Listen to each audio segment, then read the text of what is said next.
What up guys? What up guys? What's up everybody? Sama guy. di bëggee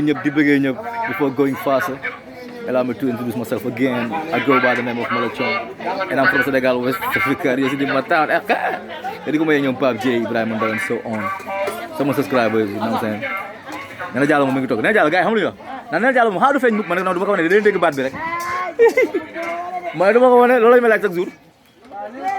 Bilahi nama Nena Diallo xaar du feeñ kon ñu Nena Diallo man xëy na bu ko Macky Sall recevoir dina génn ba mu mën a 5000 le 29 di ko Macky Sall waaw moom dañ moom xam rek moom nee na da day liggéey yéen buga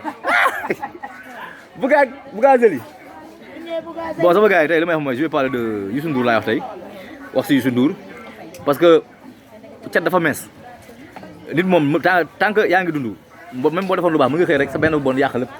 te léeg-léeg benn bu bon day tax muy yu baax yi xaw a suulu te fi ma bëgg a wax mooy tey man Youssou Ndour c'est quelqu'un que je respecte quoi parce que Youssou Ndour quoi que l'on puisse dire ku bëgg Sénégal bëgg na boppam nag bëgg na xaalis mais bëgg na Sénégal ndax lu mu am fi la ko investir def na fi journal kii L'Obs def fi TFM moom mi ngi investir fi quoi bu Sénégal tàkkoon tey Youssou Ndour day ñàkk man naw ko ci loolu deuxièmement may nawee Youssou Ndour mooy Youssou Ndour mosuma ko gis mu jël xaalis di battre wala soigné na image am quoi ñi ne nañ Youssou Ndour day tux mais man mosuma ko gis mu tux tu vois donc moom soigné na image am quoi en quelque sorte artiste la mi ngi def affaire yu nice yoo xam ne tey jii maanaam gars yi ñu ko apprécier quoi Youssou Ndour leen day tux mosuma gis mu tux ay battre xaalis di xëy non non amaam moom nëbb na moom il est discret donc li ko dal nii ba mu génne ne góoru Sénégal góoru ne day luxus dafa cóolle rek daa cóolle quoi parce que moom mooy nit ku dul jum amul kon moom Youssou Ndour na génn ne nit ku dul waay boobu lay teg ne nit ku dul jum amul parce que yàlla da nga fi ne Sénégalais yi ngeen baal ko Sénégal nag laa gis moom Sénégal da nga def fukk yu baax am benn bon ñu fàtte sa yos dama ne mosoo def lu baax te nit da ngay fàttali ko démb tu vois reconnaissant quoi tu vois Youssou Ndour ku bëgg Sénégal la investir na fi bon waaye nag ku lay wut moom boo jëlee ndox mu ne yaa ngi may poussièral Sénégal daa bëri ñu ñàkk ba nga xam ne boo ne yara dal sax ñu da ngay gaar waale parce que kenn liggéeyul Sénégal boo ne góor gu nay ñu da ngay gaar waale parce que amuñu ko tu vois moo tax balaa ngay wax da ngay xool bu baax li ngay wax yaa ngi fi parce que ku ñàkk pour mu gis boppam day yomb si àdduna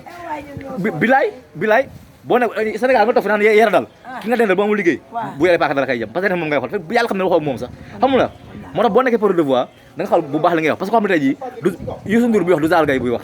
Youssou Ndour làmmañam fu mu yegg man sama bos yegg fa xamul la donc moo tax buy wax dafa war a kii te xale jigéen ñi Sénégal yi waru leen encouragé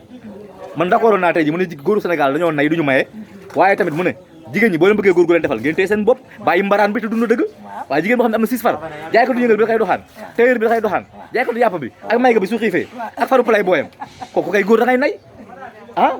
foog nga nay jigéen kay pour nga yéene ko foog mu tekk si yoon waaye nekk jigéen sa xel dalul saa su ne saa boo ko ñu ngi jox ko keneen 31 ans mu ne damaa feebar le premier mu gis la yu foog nga war a ñaari boori donc sama Youssou Ndour loolu la baal leen ko nit ko dul jum amul moom moo ko wax donc sama gars yi ma la tolloon dóor leen cloche bi abonné sama kanam gu ñaaw gi génn Nena Diallo moom mi ngi nii moom du ma ko génn dama koy làq bu ko Macky Sall di recevoir laa koy génn temps Yaa Ndiaye laa double bi Yaa Ndiaye moo gën a kii quoi